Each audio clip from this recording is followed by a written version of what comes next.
Indianapolis, 1970.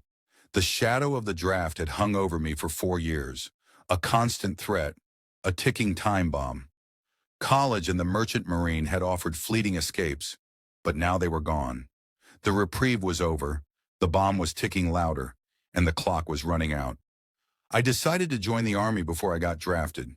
And draft was behind me, and freedom beckoned like an open highway, stretching into a golden sunset. At 21, job prospects in Indianapolis were slim for a college dropout. I knew exactly nothing about what I wanted, only what I didn't. In New Orleans, February 1970. It was dark when I arrived at Tulane, around 8 p.m. There wasn't a Phi Delta Theta fraternity on campus.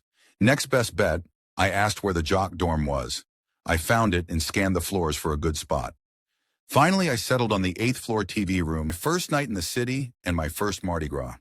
The guys from Ohio State had a car. I threw my knapsack in their trunk, and off we went to explore what was going on in the French Quarter.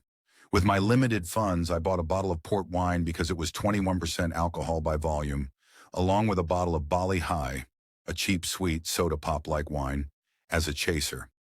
The clock said 5 a.m.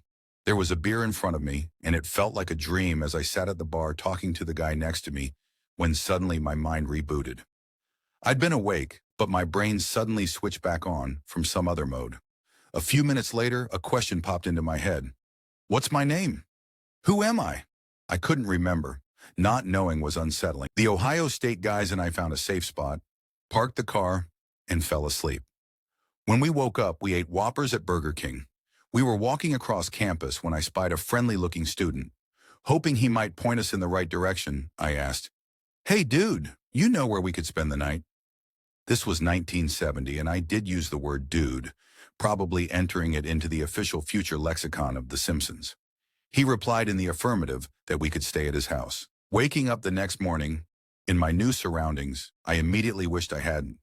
It felt like someone had implanted a 5-pound lead sinker behind my right eye. Nothing had prepared me for this level of excruciating pain. It was as if I had a splinter lodged in my eyeball. Realizing something was wrong, I admitted to myself that I needed to see a doctor. Somehow I stumbled to a walk-in clinic and handed over the requisite $20, only to be told, "You have an abrasion of the eye." Apparently it was a small cut on my eyeball, something that can happen when you get spectacularly drunk, black out, and fail to remove your contact lenses for more than 48 hours. Who knew?